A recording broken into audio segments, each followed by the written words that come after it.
আসসালামু আলাইকুম। আমার প্রিয় আপুরা ভাইয়ারা সবাই কেমন আছেন? আল্লাহর রহমতে অনেক ভালো আছেন। সকালবেলা নাস্তা রেডি করতেছি। সকালবেলা রুটি তৈরি করলাম। তারপরে এখানে ডিম ভাজি করতেছি।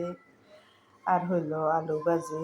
আজকে সকালের নাস্তা আমাদের এগুলিয়ে আলু ভাজি, ডিম, তারপরে হলো রুটি।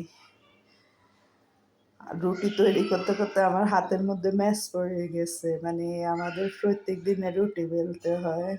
তার মধ্যে রুটিটা হলে আমার বাসার মধ্যে সবাই খায়, আর অন্য কিছু হইলে সবাই একটু ঘুরাফিরা এদিক সেদিক করে, কিন্তু রুটিটা একটু মানে ভালোই খায় বলতে গেলে। সন্ধ্যার সময়ও খায় রুটি, তারপরে সকালবেলা রুটি খায় দুই একটা থাকলে। আর আমি মোট রুটি তৈরি করি 10টা। 10টার মধ্যে 2-3টা থাকে গেলে দেখা যায় সন্ধ্যার সময় আবার আমার হাজব্যান্ড আর আমার শাশুড়ি খায় রুটি, চা, তারপরে আরও অন্যান্য কোনো ফল থাকলে ওইগুলো। আর এখানে দুপুরের জন্য রান্না বসাই দিলাম। আজকে দুপুরে তিহারি রান্না করব গরুর মাংস দিয়ে, তাই গরুর মাংসটা রান্না করে নিতেছি আগে দিয়ে। গরুর মাংসটা রান্না করে তারপরে তিহারি রান্না করব। গরুর মাংসের সাথে আলু দিলাম কিছু। আলুটা আমার বাসার মধ্যে একটু বেশি খাওয়া হয়। ছোটো আলু নেই, বড় আলু ছিল। বড় আলুগুলার আমি ছোট ছোট করে পিস করে নিছি। আর এখানে চিনি গুঁড়া চাউল ধুয়ে রেখে দিছি খাঁচের মধ্যে রান্না করার জন্য। আর মাংসটা মোটামুটি হয়ে আসছে। এখানে আমি চাউলগুলো দিয়ে দিলাম মাংসটা রান্নার পরে। চাউলগুলো একটু মাংসের সাথে কতক্ষণ ভাজি করে তারপরে পানি দিয়ে দিলাম। এখন ঢাকনা দিয়ে রাখবো, আস্তে আস্তে হয়ে যাবে। আর কতক্ষণ পর পর একটু লাড়াচাড়া করবো, তাহলে পাতিলের নিচে আর লাগবে না। এই যে রান্নাগুলো আমার হয়ে গেছে, সবাইকে এখন খাবারটা দিয়ে দিব।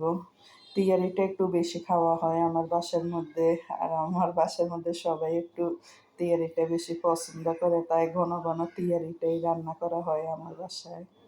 এখানে সালাদ তৈরি করে নিলাম, শসা, লেবু, পেঁয়াজ, টমেটো এগুলো। আর গাজর ছিল না বাসার মধ্যে, তাই গাজর নাই খাওয়ার সময়। এখন আমি, আমার শাশুড়ি আর আমার হাজব্যান্ডে খেয়ে নিব। ছেলে মেয়ে একটু পরে খাবে, ওরা নাকি এখন খাবে না। আমার হাজব্যান্ড আর আমার শাশুড়ি প্রত্যেকদিন সবাই আগে দিয়ে খেয়ে নেয়। মাঝে মধ্যে আমি খাই ওদের সাথে, না হলে ছেলে মেয়ের সাথে খাই পরে। আর এখানে বিকেলবেলা নাস্তা সিঙ্গারা আনছে হাজব্যান্ডের বাহির থেকে, সিঙ্গারা খাবো সবাই। আর চা তৈরি করবো। আজকে বিকেলবেলা নাস্তা আমাদের এইগুলি।